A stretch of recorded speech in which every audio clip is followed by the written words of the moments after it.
কারেন্টের চুলা কিনে আমার বোন ধুমসে রান্ধিচ্ছে, দিনের মধ্যে 5 বার জায়গায় 10 বার রান্ধিচ্ছে, আর আমি এখনো রান্ধতে বেরি পারলাম না। কথা আমি কাজ কমো গাইস, চুলা একটা কিনেছি কিন্তু রান্না করতে পারছি না। ওই যে কয় না অতি অতি চালাকের গলার দড়ি নাকি, এটা হচ্ছে আমার কাম। আমার বোন কইলো যে চুলা কিনবার যাচ্ছে ভালো কথা, ইনজেকশন যান কিনিস না, ইনভারেটর না কি এর নামও কওয়া পারি না, হেডে কিনিস।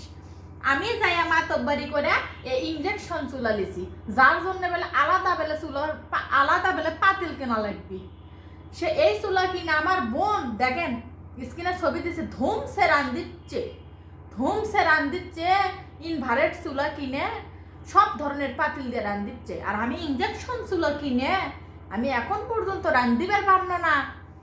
আবার পাতিল আমাকে আবার কেন কিনে দিবে এখন? এই 3-4 হাজার টাকাতে চুলা কিনে আবার পাতিল কেন কিনে দিবি? ওই যে কয় না বেশি বুঝি আমি, বুঝছেন, 1 নাম্বার বেশি বুঝি। আমার বোন বারবার কছিল ওল্লে জাম লিস না, যেগুলো সব পাতিল দিয়ে রান্না যাবি সেগুলো লিস। আমি যাইয়ে ওই যে আমি যে অতিরিক্ত বেশি লোভ আমার, মানে পাতিল যে ওগুলো আমার লিবার মন যাচ্ছে ওই জন্য এড়ে লিয়েছি, যে এটার সাথে তো আবার ওগুলো পাতিল ছাড়া রান্না যাবার লয়। এখন বিপদে পড়ে গেছি, হাউস করে চুলা লিয়ে এসে রান্ধিবার পাচ্ছি না। ঘরের মধ্যে হাড়ি পাতিলের অভাব নেই, অবশ্য একটা পাতিলও এখানে হচ্ছে না। এরা লাগবে মনে করেন অন্যরকম পাতিল। তো আমার বোন দেখেন আইটেমের শেষ নাই, নতুন চুলা পাইয়ে খালি আইটেম আর আইটেমের মানে অভাব নাই। দিনের মধ্যে যেটি 2 বেলা আনদিচ্ছিল এখন 5 বেলা আনদিচ্ছে। কারেন্টের চুলা পাইয়া 5 বেলা আনদিচ্ছে, আর আমি কারেন্টের চুলা নিয়ে এসে 1 বেলা 2 বেলাও আনদিবার পারছি না পাতিলের অভাবে। তাহলে চিন্তা করেন, মানে আমি আর বেশি বুঝি, এই জন্যে আমাকে কয় যে তুই ছোট, তুই পেছুক বেশি।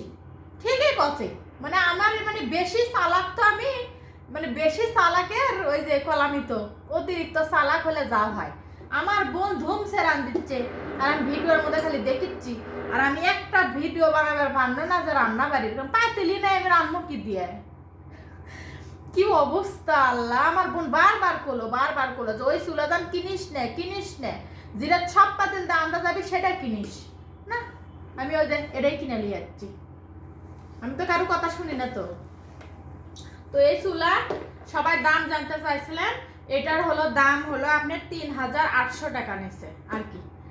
তো আমার চুলাটা কেমন, চুলাটা সুন্দর বুঝছেন, চুলাটা অনেক সুন্দর, কিন্তু এখানে নির্দিষ্ট পাতিল দিয়ে রান্না করা যাবে। একটা হলো লোহার কড়াই আর মাটির, তারপরে হলো অ্যালুমিনিয়াম সিস্টেম যেটা আর কি চুম্বক আটকেবে, সেটা দিয়ে ব্যবহার করা যাবে, রান্নাবাড়ি করা যাবে।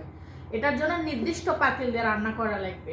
তো পাতিল তো এখনো কিনিনি, যখন পাতিল কিনবো তখন আপনাদের সামনে ভিডিও শেয়ার করব এখানে চুলায় রান্না করতে করতে। তো সবাই ভালো থাকবেন, সুস্থ থাকবেন, আর দোয়া করবেন আমি যেহেতু পাতিল কিনতে পারি তাড়াতাড়ি।